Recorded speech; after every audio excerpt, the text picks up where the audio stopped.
Good morning friends, महाराजा Surajmal PG college Azampura की online classes में आप सभी का स्वागत है। आज अपन पढ़ेंगे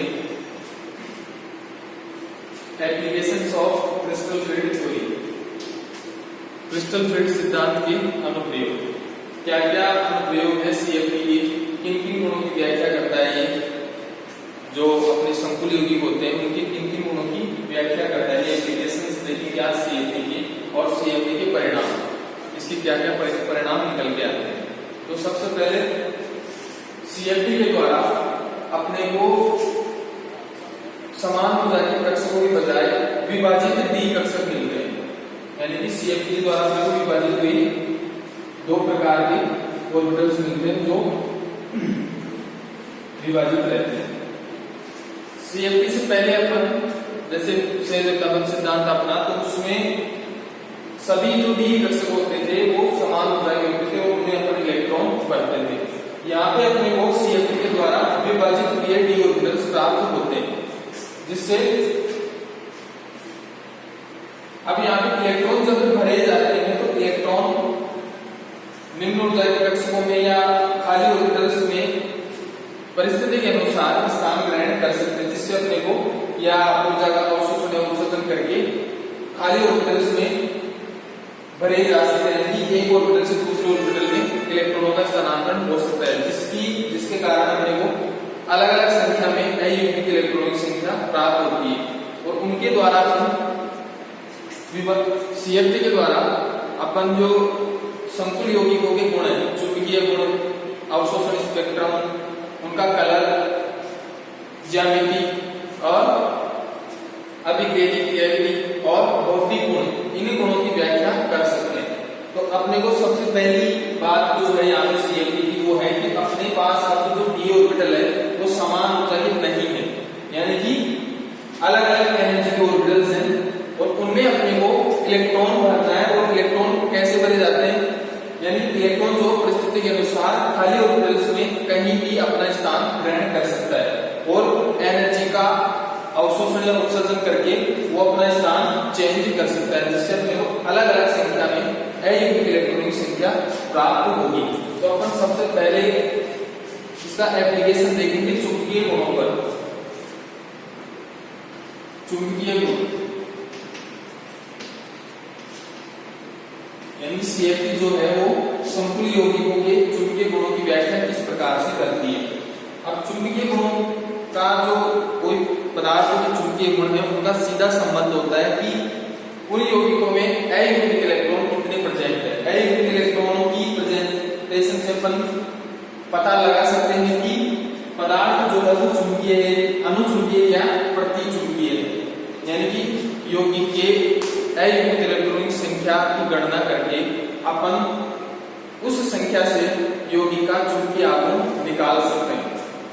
और ये चुंबकीय आघूर्ण जो है प्रयोग द्वारा निकाल सकते हैं अपन। तो इसके बाद अपन सबसे पहले पढ़ेंगे चुंबकीय गुणों में कि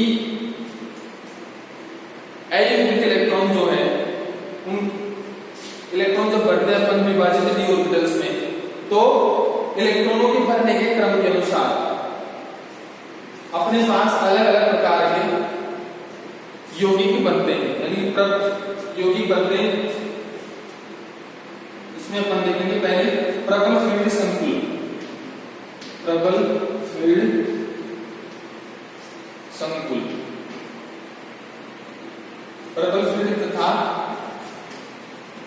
दुर्बल फील्ड संकुल।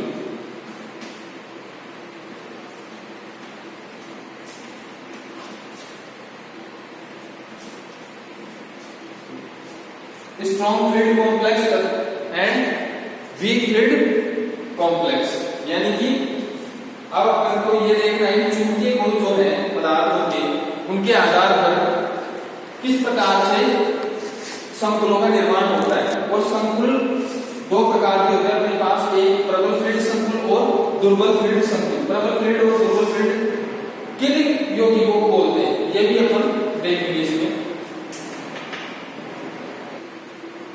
तो अब अपन सबसे पहले ये देखेंगे प्रबल फील्ड और दुर्बल फील्ड कॉम्प्लेक्स का निर्माण किस प्रकार से होता है, कैसे होता है। तो सबसे पहले अपन जैसे कक्षकों में इलेक्ट्रॉन भरना स्टार्ट करते हैं समभ्रंश कक्षक।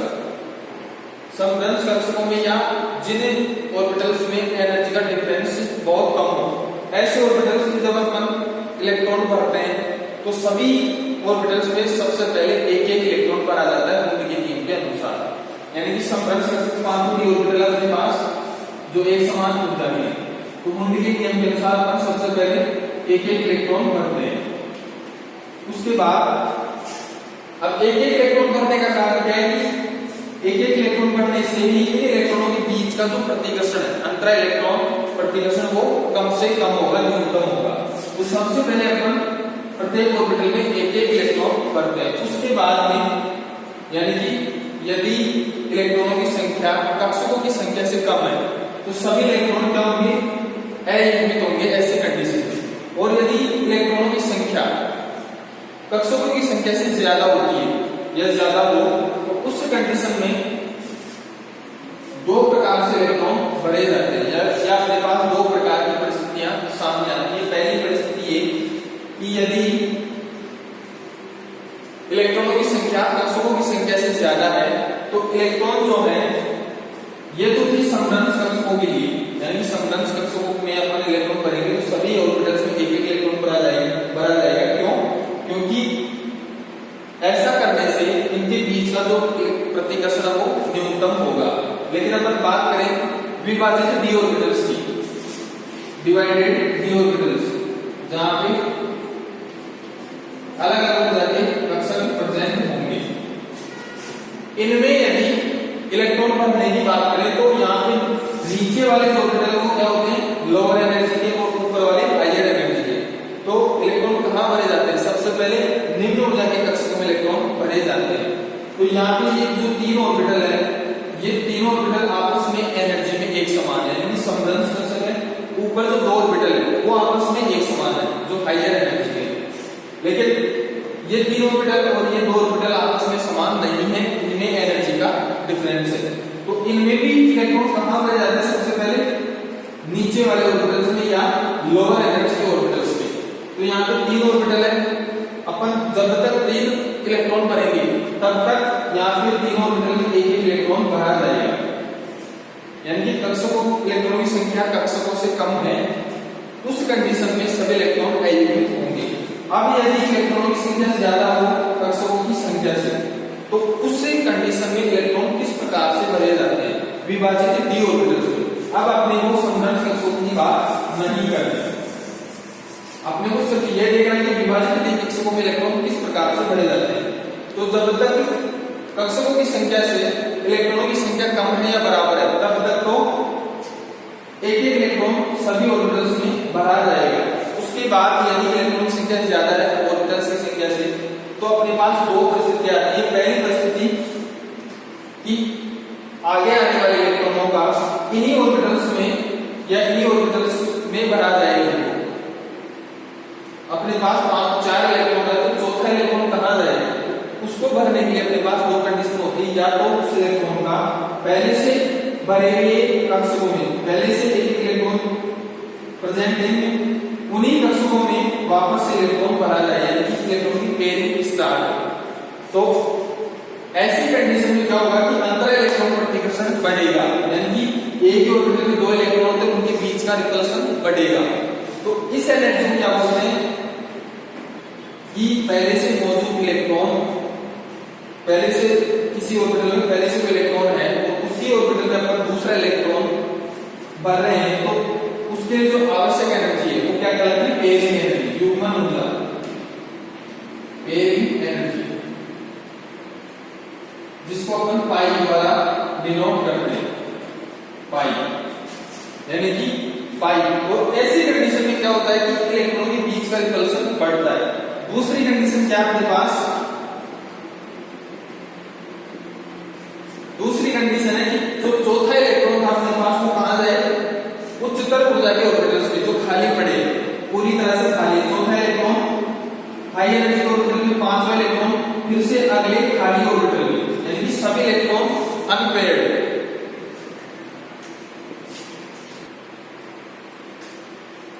अब यहाँ पे जो चौथा इलेक्ट्रॉन है, अगला इलेक्ट्रॉन, उसके लिए पहली कंडीशन थी अपने पास कि या तो वो उन्हीं ऑर्बिटल्स में भरा जाए जिनमें पहले से इलेक्ट्रॉन है, और दूसरी कंडीशन कि वो खाली पड़े हाई एनर्जी ऑर्बिटल्स में अपना स्थान ग्रहण करे। लेकिन यहाँ पे जैसे अपने पास इलेक्ट्रॉन चौथा इलेक्ट्रॉन आ रहा है, अब चौथा इलेक्ट्रॉन भरने के लिए लोअर एनर्जी ऑर्बिटल्स में पहले से एक इलेक्ट्रॉन, चौथा इलेक्ट्रॉन भरने के लिए जब चौथा इलेक्ट्रॉन अपना स्थान ग्रहण करेगा तो उसके लिए उसको एनर्जी की जरूरत पड़ेगी, चाहे वो खाली पड़े ऑर्बिटल्स में अपना स्थान ग्रहण करे या अर्थपूर्ण रूप से भरे हुए कक्षों में अपना स्थान ग्रहण करे, दोनों ही कंडीशन में उसको एनर्जी की जरूरत पड़ेगी। तो यदि चौथा इलेक्ट्रॉन हायर एनर्जी ऑर्बिटल्स में जाता है तो उसके लिए उसको एनर्जी चाहिए डेल्टा, जिसको अपन CFS कहते हैं, क्रिस्टल फील्ड विभाजन ऊर्जा कहते हैं। और यदि उन्हीं ऑर्बिटल्स में उसको भरा जाए चौथे इलेक्ट्रॉन को तो वो एनर्जी क्या कहलाती है, पाई। यानी कि यदि उसको उन्हीं ऑर्बिटल्स में भरे तो अपने को पाई एनर्जी की जरूरत पड़ेगी, और यदि हायर एनर्जी के खाली पड़े ऑर्बिटल्स में इलेक्ट्रॉन स्थान ग्रहण करे तो उसको डेल्टा एनर्जी की जरूरत पड़ेगी। यानी दोनों ही कंडीशन में इलेक्ट्रॉन एनर्जी को एब्जॉर्ब करेगा। तो यहाँ पे दो कंडीशन आती है अपने पास फिर से कि इलेक्ट्रॉन उन्हीं ऑर्बिटल्स में जाए या खाली पड़े ऑर्बिटल्स में जाए। तो ये डिपेंड किस पे करता है कि इलेक्ट्रॉन कहां जाएगा, ये डिपेंड करता है पाई और डेल्टा पे, डेल्टा और पाई के मान पर। दोनों ही एनर्जी है, एक पेरिंग एनर्जी और एक क्रिस्टल फील्ड विभाजन ऊर्जा। अब यहाँ पे इलेक्ट्रॉन उस ऑर्बिटल्स में जाएगा जिसमें एनर्जी कम खर्च हो रही है, यानी कि कम खर्च वाली कंडीशन को ग्रहण करेगा इलेक्ट्रॉन। यदि अपने पास पाई का मान कम है, यानी कि डेल्टा का मान ज्यादा है और पाई का मान कम है, तो इलेक्ट्रॉन जो है वो कहां भरा जाएगा, उन्हीं ऑर्बिटल्स में भरा जाएगा, क्योंकि इलेक्ट्रॉन जो है वो कम एनर्जी को खर्च करेगा, और क्योंकि वो सिस्टम ज्यादा स्टेबल होता है जहां एनर्जी का मान कम हो या एनर्जी कम खर्च हो रही है। तो यहाँ पे चौथे इलेक्ट्रॉन यदि अपने पास कंडीशन है कि पाई का मान पेरिंग ऊर्जा का मान कम है और डेल्टा का मान ज्यादा है, तो कम एनर्जी वाली कंडीशन को सिलेक्ट करेगा इलेक्ट्रॉन, यानी कि युग्मन ऊर्जा का मान कम हो तो यहाँ पे इलेक्ट्रॉन इन्हीं ऑर्बिटल्स में भरा जाएगा। और यदि डेल्टा का मान कम है पाई से, यानी कि पाई का मान ज्यादा है, तो पेरिंग करने के बजाय इलेक्ट्रॉन कहां जाएगा, हायर एनर्जी के ऑर्बिटल्स में। यहाँ पे चौथा इलेक्ट्रॉन यहाँ भरा जाएगा। तो इस कंडीशन से अपने पास आगे जैसे जैसे इलेक्ट्रॉन आते चले जाएंगे, इलेक्ट्रॉन बढ़ते चले जाएंगे, किस पे डिपेंड करेगा, इन एनर्जी के मान पे। यदि पेरिंग एनर्जी का मान कम है तो इलेक्ट्रॉन उन्हीं ऑर्बिटल्स में भरा जाएगा और इलेक्ट्रॉनों की पेरिंग होना स्टार्ट हो जाएगी और हाई एनर्जी ऑर्बिटल्स खाली पड़े रहेंगे। ये ऑर्बिटल कंप्लीट होने के बाद, यानी कि 6 इलेक्ट्रॉन भरे जाने के बाद 7वां इलेक्ट्रॉन खाली पड़े ऑर्बिटल्स में जाएगा।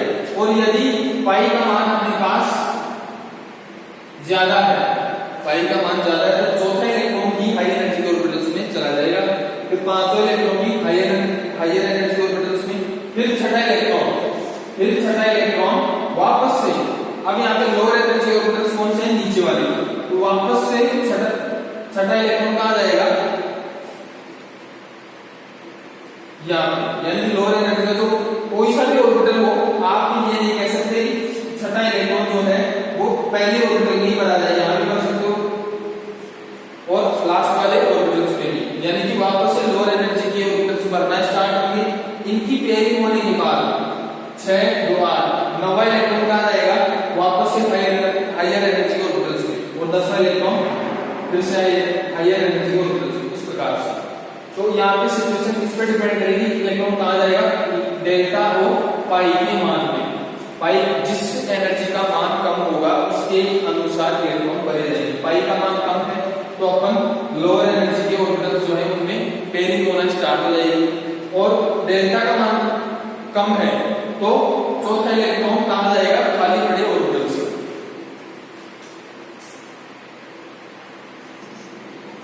तो अब अपने पास एनर्जी की दो कंडीशन अपने पास, एक जिसमें डेल्टा का मान ज्यादा हो और दूसरी कंडीशन जिसमें डेल्टा का मान कम हो, पाई का मान ज्यादा हो। अब अपन देखिए प्रबल फील्ड और दुर्बल फील्ड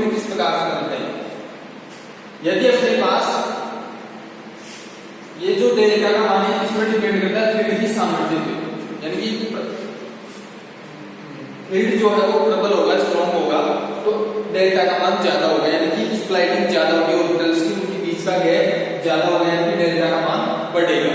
इस कंडीशन में यदि फील्ड जो है वो प्रबल है तो डेल्टा का मान बढ़ेगा। तो पहली कंडीशन ये है कि यदि अपने पास प्रबल फील्ड है, प्रबल फील्ड, तो उस कंडीशन में अपने पास ये वाली सिचुएशन आएगी, यानी कि डेल्टा का मान उस कंडीशन में ज्यादा होगा, पाई का मान कम होगा। तो डेल्टा का मान ज्यादा होगा तो पाई का मान कम है, यानी कि अगला इलेक्ट्रॉन जो आएगा वो इन्हीं ऑर्बिटल्स में वापस से भरा जाएगा, इलेक्ट्रॉन की पेयरिंग होना स्टार्ट हो जाएगी। तो जिन ऑर्बिटल्स में इलेक्ट्रॉन की पेयरिंग हो वो संकुल कौन सा कहलाएगा? प्रबल फील्ड संकुल, प्रबल फील्ड संकुल, यानी कि उनमें पाई का मान कम होगा तो इलेक्ट्रॉनों को इन्हीं ऑर्बिटल्स में वापस से भरा जाएगा, उनकी पेयरिंग की जाएगी।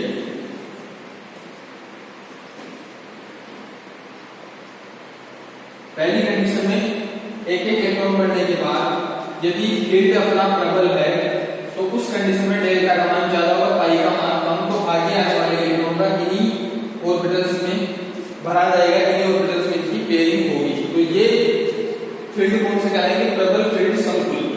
और इनको अब इनकी स्पिन जो है वो कम होगी या पेयरिंग होगी, तो इनको क्या बोलते हैं? चक्रण युग्मित,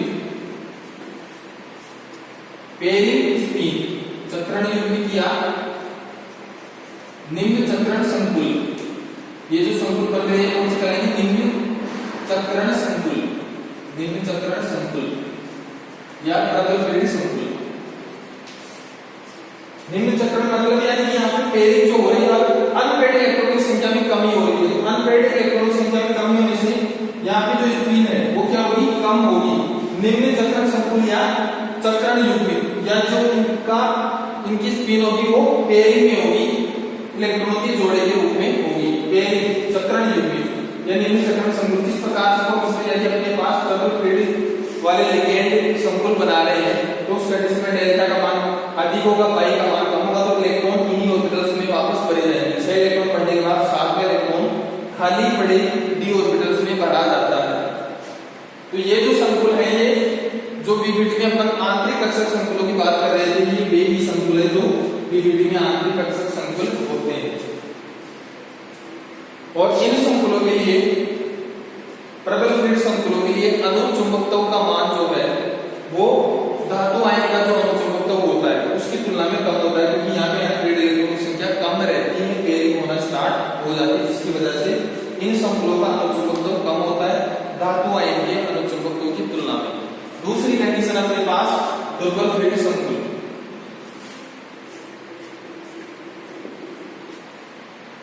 दूसरा है दुर्बल फील्ड संकुल। ये कंडीशन कब होगी? यानी कि दुर्बल फील्ड संकुल हो तो अपने पास दुर्बल फील्ड का मतलब है कि डेल्टा का मान कम होगा। दुर्बल फील्ड संकुल है तो स्प्लाइटिंग कम होगी, स्प्लाइटिंग कम होने से गैप कम होगा, गैप का मतलब डेल्टा का मान जो है वो कम होगा पाई के बजाय, यानी पाई का मान ज्यादा होगा। तो पाई का मान ज्यादा होने से इलेक्ट्रॉन कहां स्थान ग्रहण करेगा? आने वाला इलेक्ट्रॉन एक एक इलेक्ट्रॉन बढ़ने के बाद लोअर एनर्जी ऑर्बिटल्स में आगे आने वाला इलेक्ट्रॉन यानी कि चौथा इलेक्ट्रॉन उच्चतर ऊर्जा के कक्षकों में भरा जाएगा जो खाली है। यानी कि पाई का मान ज्यादा है तो इलेक्ट्रॉन पेयरिंग करने के बजाय, ज्यादा एनर्जी खर्च करने के बजाय कम एनर्जी की कंडीशन को एक्सेप्ट करेगा, यानी चौथा इलेक्ट्रॉन कहां जाएगा? हाई एनर्जी के ऑर्बिटल्स में। तो यहाँ पे दुर्बल फील्ड संकुल का फॉर्मेशन होता है, 5वां इलेक्ट्रॉन वापस से खाली पड़े ऑर्बिटल्स में। तो इस प्रकार से जो संकुलों का निर्माण होता है वो कहलाते हैं दुर्बल फील्ड संकुल, यानी कि दुर्बल फील्ड की वजह से कॉम्प्लेक्स का निर्माण हो रहा है। दुर्बल फील्ड संकुल, और इन संकुलों में क्या होगा? डेल्टा का मान जो वो कम होगा, पाई का मान ज्यादा होगा। तो इन संकुलों को क्या बोलते हैं? मुक्त चक्रण, मुक्त चक्रण या उच्च चक्रण संकुल, उच्च चक्रण संकुल, हाई स्पिन कॉम्प्लेक्स या फ्री स्पिन कॉम्प्लेक्स। यानी कि मुक्त चक्रण, यहाँ पे पेयरिंग नहीं है इलेक्ट्रॉन की, सारे इलेक्ट्रॉन फ्री है, मुक्त है। तो मुक्त चक्रण और उच्च चक्रण संकुल, यानी कि इनमें स्पिन ज्यादा होगा क्योंकि यहाँ पे इलेक्ट्रॉन पेयर्ड नहीं है, फ्री इलेक्ट्रॉन या आइसोनिन कॉम्प्लेक्स। बीपीटी में इन कॉम्प्लेक्स को क्या बोला जाता है? बाह्य कर्षक संकुल। और यहाँ पे जो इन दुर्बल फील्ड संकुलों का अनुचुंबकत्व का मान जो है वो धातु आयन का जो अनुचुंबकत्व होता है उसके समान होता है, क्योंकि वहां यहाँ पे सारे इलेक्ट्रॉन जो है वो क्या होते हैं? अनपेयर्ड इलेक्ट्रॉन, यानी कि अनपेयर्ड इलेक्ट्रॉन की संख्या ज्यादा होती है, जिसकी वजह से धातु आयन का जो अनुचुंबकत्व है उसके समान इन संकुलों का मान होता है। दुर्बल फील्ड और प्रबल फील्ड संकुल दोनों अपने कंप्लीट है, यानी कि प्रबल फील्ड होगा तो डेल्टा का मान ज्यादा होगा, दुर्बल फील्ड होगा तो डेल्टा का मान कम होगा। तो उसके हिसाब से अपने को इलेक्ट्रॉन, उसके हिसाब से इलेक्ट्रॉन भरे जाते हैं ऑर्बिटल्स में। यानी कि अपना प्रबल फील्ड और दुर्बल फील्ड समझ चुके कि किस प्रकार से बनते हैं और किस प्रकार से इलेक्ट्रॉन भरे जाते हैं। तो कोई किसी संकुल के जो चुंबकीय गुण है वो किस पर डिपेंड करेंगे? अनपेयर्ड इलेक्ट्रॉनों की संख्या पे। और यहाँ पे चुंबकीय गुण जो है होगी इलेक्ट्रॉनिक विन्यास पर और उनके ऑर्बिटल्स का विभाजन किस प्रकार का है, इन सभी गुणों पे निर्भर करते हैं। तो अपन इसके बाद सबसे पहले अष्टफलकीय संकुल जो होते हैं उनके चुंबकीय गुणों की चर्चा करेंगे, उनके चुंबकीय गुणों के बारे में पढ़ेंगे।